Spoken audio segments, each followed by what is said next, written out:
Selamat datang pemirsa ke dalam pelajaran Sekolah Sahabat Kita pada hari ini. Saat ini kita akan kembali mempelajari buku Sekolah Sahabat Kita masih di dalam buku Amsal. Nah, sebelum kita mulai, saya ingin ajak Anda untuk kembali mengajak keluarga, teman-teman, anak-anak, atau bahkan orang-orang yang ada di sekitar Anda untuk datang bersama-sama berkumpul. Kita akan mempelajari pelajaran Sekolah Sahabat Kita bersama-sama. Nah, judul kita pada hari ini adalah Sikap dari Orang yang Sombong.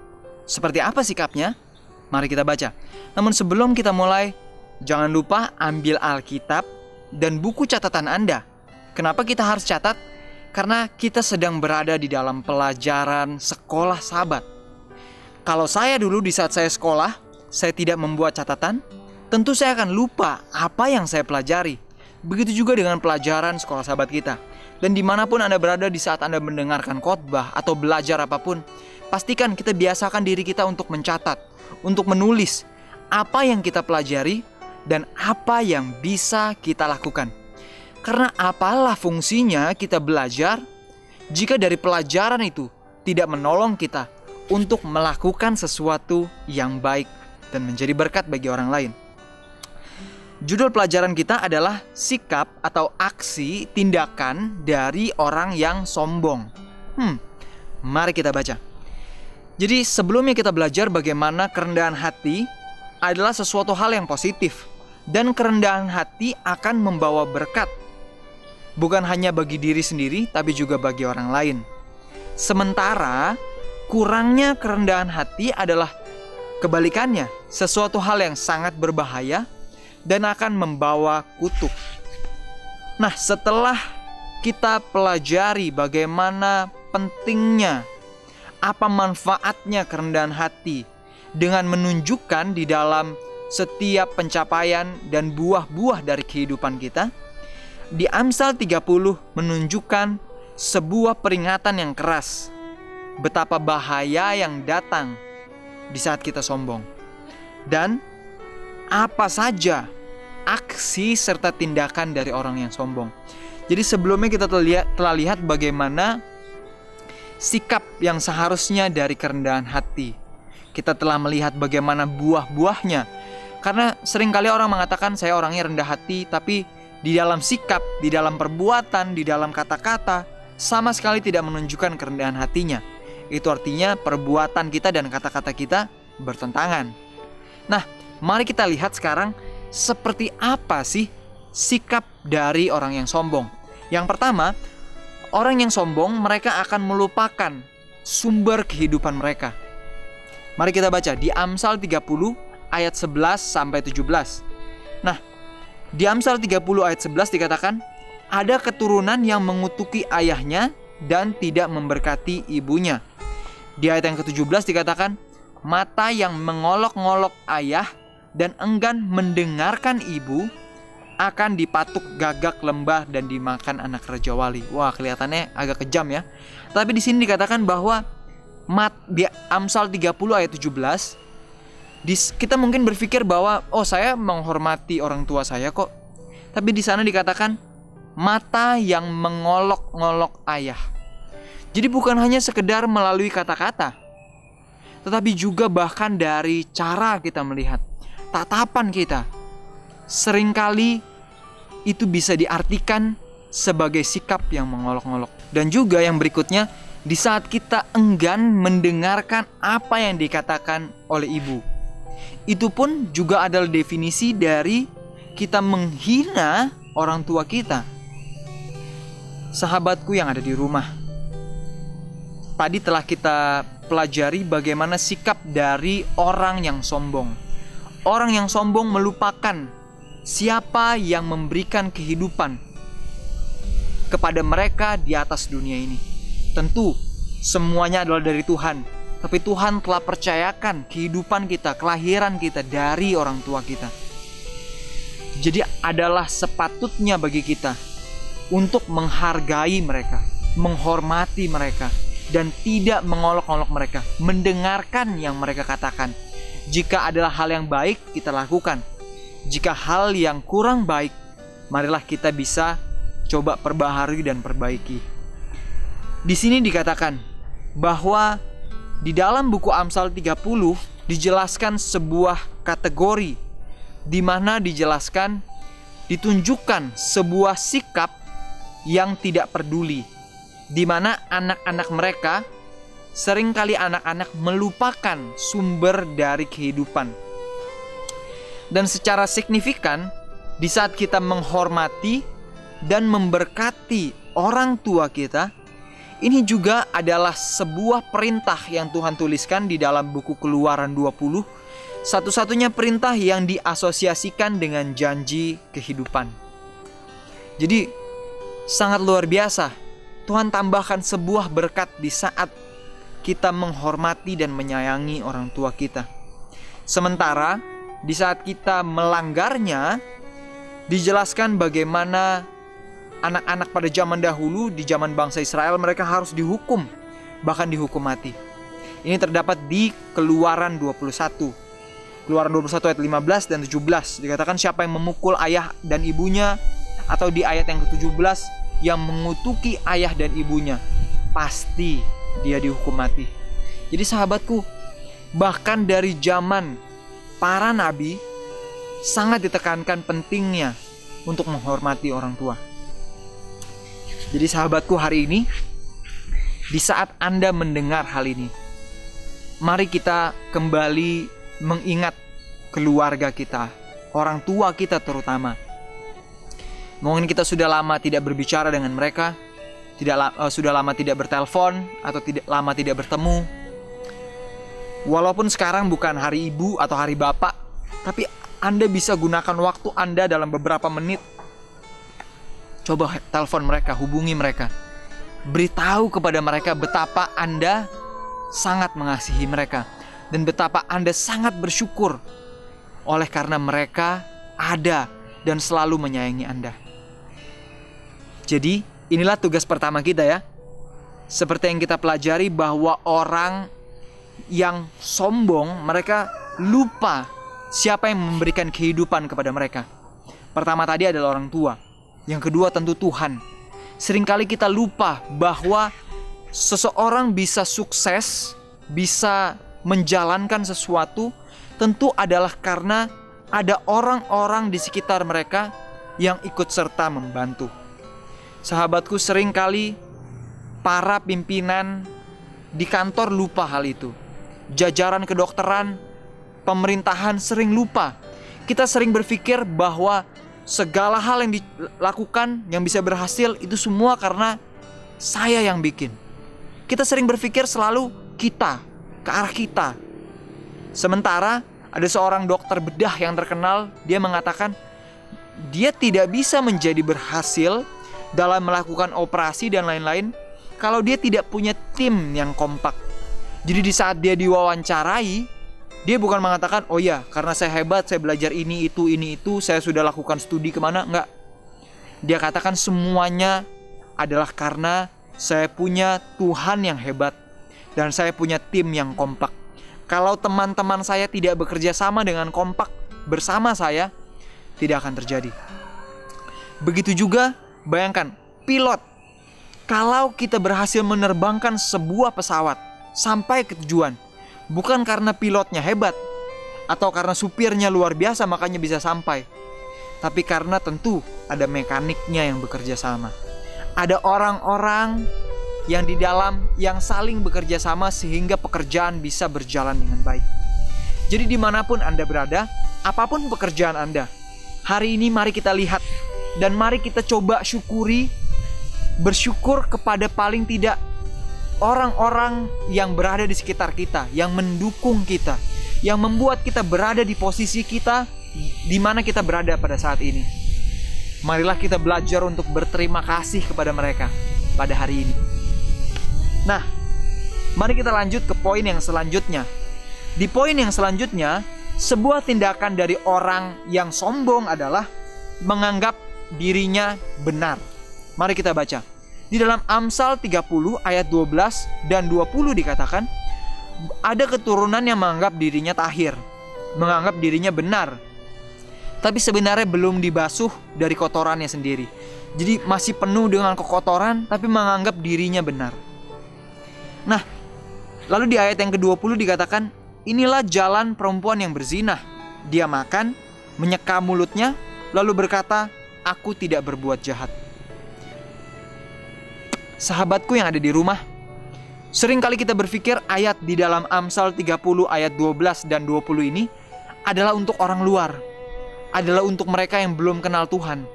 Kita sering berpikir, oh iya, mereka memang orang jahat, tinggal di tempat yang jahat, sehingga mereka pikir bahwa, oh iya, mereka menganggap dirinya benar. Kita sering berpikir hal seperti itu. Sekarang ini lagi ngetren.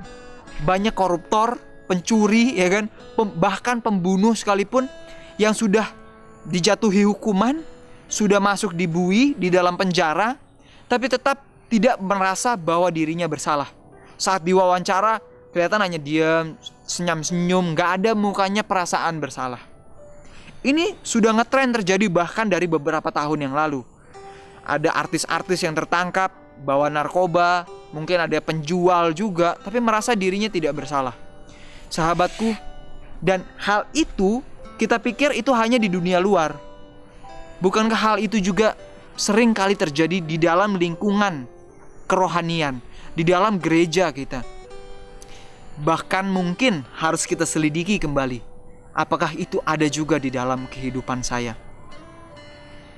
Sudah tidak asing bagi saya mendengar ketua jemaat atau bahkan diakon, diakones yang walaupun di gereja kelihatannya baik, sopan, ramah, ternyata di luar kebalikannya. Wah, suka dengan melakukan tindakan-tindakan yang tidak bermoral, melakukan tindakan yang jahat kepada orang lain dan juga kepada dirinya sendiri. Jadi sahabatku, hari ini adalah waktunya kita untuk menyelidiki diri. Jangan pernah taruh di dalam pikiran kita bahwa kita lebih benar dari orang lain. Selalu selidiki, tanya Tuhan, Tuhan, apalagi dosa saya yang tidak saya sadari. Karena dosa yang paling parah bukanlah dosa yang kita tahu jelas-jelas, oh iya saya memang suka bicara kasar, oh saya suka cepat emosional, cepat marah. Itu kita tahu, itu di saat kita tahu, kita bisa minta tolong pada Tuhan. Tuhan tolong saya untuk lebih menjaga diri, untuk bisa mengatasi kekurangan dan kelemahan kita.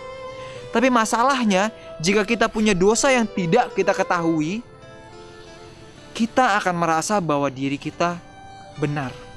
Kita tidak akan merasa bahwa tindakan yang kita lakukan adalah sebuah hal yang salah. Nah, selanjutnya lagi dikatakan, jika kita tidak merasa bahwa tindakan kita ada yang salah, kita akan tetap berada di dalam dosa. Dan kita percaya bahwa diri kita murni dan suci dan tidak membutuhkan pengampunan. Nah, sama seperti kondisi dari jemaat Laodikia di dalam Wahyu 3. Sebuah gambaran dari jemaat di akhir zaman. Sebuah jemaat yang melakukan pekerjaan, dikatakan, Tuhan katakan, aku tahu segala pekerjaanmu. Jadi jemaat ini bukanlah jemaat yang gak lakukan apa-apa. Jemaat ini adalah jemaat yang bekerja. Namun dikatakan, jemaat itu suam, tidak panas dan tidak dingin. Jadi kadang-kadang setia, kadang-kadang melakukan dosa yang mereka tahu itu salah. Tidak panas dan tidak dingin. Kadang-kadang semangat pelayanan, kadang-kadang malas. Melihat orang aja malas. Kadang-kadang malah membenci orang lain. Sahabatku, inilah kondisi di jemaat akhir. Namun bukan berarti itu harus menjadi kondisi di dalam kehidupan kita. Kita harus keluar dari keadaan itu. Kita harus keluar dari sana. Marilah kita menyadarinya. Karena Tuhan katakan, Tuhan memberikan jalan keluar bagaimana untuk tidak memiliki sikap tersebut. Dikatakan, belilah daripadaku emas yang telah dimurnikan di dalam api. Di ayat 18. Wahyu 3 ayat 18. Agar engkau menjadi kaya dan juga pakaian putih, supaya engkau memakainya. Semua ini adalah simbol-simbol, di mana dikatakan emas yang dimurnikan di dalam api adalah iman yang telah diuji oleh pencobaan-pencobaan. Itulah emas yang diuji. Itu ada terdapat di dalam buku Ibrani. Pakaian yang halus, lenan halus adalah perbuatan-perbuatan baik dari orang-orang kudus. Itu pun harus kita miliki. Dan juga harus kita pakai agar ketelanjanganmu tidak ditunjukkan. Seringkali di dalam gereja kita menunjukkan ketelanjangan-ketelanjangan. Secara fisik bahkan secara rohani. Secara rohani kita tahu ketelanjangan itu adalah perbuatan-perbuatan yang tidak baik. Dari kata-kata, bahkan dari pikiran kita. Sedangkan ketelanjangan fisik adalah di saat aurat kita ditunjukkan. Hal ini bukan hanya ngetren di kalangan perempuan yang selalu pakai rok mini, baju yang seksi, tapi juga bahkan di kalangan laki-laki. Anda bisa perhatikan, wah kalau bajunya semakin ngepres sehingga badannya kelihatan, kakinya juga kelihatan dengan celana-celana yang ngepres. Di saat kita mencoba untuk menunjukkan aurat kita, sebenarnya kita sedang menunjukkan bahwa kita sedang telanjang. Sahabatku, itulah kondisi dari jemaat yang terakhir sebelum Yesus datang yang kedua kali. Seperti yang saya katakan, bukan berarti itu harus menjadi kondisi kita. Jika kita merasa kita sedang melakukan itu, hari ini adalah waktunya kita untuk kembali pada Tuhan. Belum terlambat. Tuhan masih menunggu kita untuk datang kembali. Dan jangan sampai kita biarkan diri kita, nanti. Lama-kelamaan, pikiran dan telinga kita menjadi kebal. Sehingga kita tidak akan mau lagi mendengarkan firman yang Tuhan berikan. Dan yang berikutnya, yang disarankan Tuhan untuk dibeli oleh jemaat yang sisa ini adalah pelumas mata. Bukan pelumas mata secara fisik, tapi pelumas mata ini adalah Roh Kudus yang bisa menolong kita untuk melihat, membedakan yang benar dan yang jahat. Nah, sahabatku, problemnya adalah jemaat yang sisa ini adalah jemaat yang miskin dan tidak punya apa-apa sebetulnya. Jadi bagaimana caranya kita membeli itu? Kita tidak bisa membelinya dengan uang kita. Kita bisa beli itu dengan kita memberikan kesombongan diri kita dan dengan mau belajar. Kita tukarkan dengan kesombongan kita. Tukarkan dengan kerinduan kita untuk mau mengenal Tuhan dengan sungguh-sungguh. Milikilah ketiga hal tadi. Yang pertama tadi adalah emas yang dimurnikan di dalam api, yang menggambarkan iman yang telah diuji oleh berbagai pencobaan dan masalah. Jadi di saat Anda saat ini sedang mengalami pencobaan dan masalah, bersyukurlah. Artinya kita sedang diuji dan kita akan dilatih, dibersihkan, dibentuk untuk menjadi seperti emas yang murni. Dan yang kedua adalah pakaian yang putih yang menutupi ketelanjangan rohani dan fisik kita. Dan yang ketiga adalah minyak pelumas mata yang membuat kita bisa membedakan yang baik dan yang jahat. Minyak pelumas dapat menolong mata kita untuk melihat dengan lebih jelas, melihat apa yang baik yang harus kita lakukan dan yang tidak baik yang kita hindari agar kita tidak lakukan. Inilah kondisi dari jemaat yang sisa, dan pastikan itu tidak muncul di dalam kehidupan kita. Hari ini kita telah pelajari 2 contoh tindakan dari orang-orang yang sombong. Mari kita lihat yang ketiga. Yang ketiga adalah sikap yang angkuh. Ini terdapat di Amsal 30 ayat 13. Mari kita baca. Di sana dikatakan, Amsal 30 ayat 13. Ada keturunan yang angkuh, yang terangkat kelopak matanya. Waduh, ini artinya gambaran dari keangkuhan di sini bukanlah sesuatu yang cantik, bukan sesuatu yang indah. Walaupun banyak orang yang sombong memiliki wajah yang tampang yang menyombongkan diri, tapi kesombongan mereka tidak hanya tinggal di sana. Kesombongan ditunjukkan dari cara mereka melihat orang lain dan dari tindakan mereka. Di ayat yang ke-14 dikatakan, bagaimana digambarkan ada keturunan yang giginya adalah pedang, yang gigi-giginya adalah pisau, untuk memakan habis dari bumi orang-orang yang tertindas. Jadi mereka yang menyangka dirinya benar, yang sombong, mereka pun pada akhirnya akan menindas orang lain. Mari saat ini kita pikirkan bagaimana kita sudah memperlakukan orang lain. Apakah kita memperlakukan mereka dengan baik, dengan kasih, atau sebaliknya? Mari kita melihat Kepada siapa seringkali kita merasa lebih hebat daripada orang lain? Pertanyaannya adalah, tadi kita telah melihat 3 gambaran tindakan dari orang-orang yang sombong. Yang pertama, mereka lupa siapa diri mereka. Mereka lupa bahwa kehidupan mereka adalah sebuah kehidupan yang diberikan oleh orang tua dan oleh Tuhan. Mereka lupa ada orang-orang di sekitarnya yang membuatnya bisa berdiri teguh sampai sekarang. Selidiki diri kita, apakah kita lakukan hal yang sama? Seorang pimpinan tidak akan menjadi pimpinan yang hebat apabila tidak ada pegawai-pegawai, kru-krunya yang berdiri di sampingnya yang menolongnya untuk menjadi hebat. Dan seorang pemimpin negara tidak akan bisa membangkitkan negara untuk menjadi lebih baik kalau dia tidak punya menteri-menteri yang bisa mendukungnya untuk melakukan ide-ide yang sudah dan akan dia lakukan. Jadi tidak akan ada seorang pun yang bisa melakukan sesuatu jika tidak ada orang-orang yang mendukungnya. Hari ini mari kita bersyukur. Kita gunakan waktu kita untuk bersyukur kepada orang tua kita. Anda bisa buat surat, telepon mereka, kunjungi mereka, tunjukkan rasa syukur dan juga kasih sayang Anda. Anda bisa bertemu, bicara dengan sahabat-sahabat Anda. Katakan betapa bersyukurnya Anda karena mereka ada di sekitar Anda dan menolong Anda.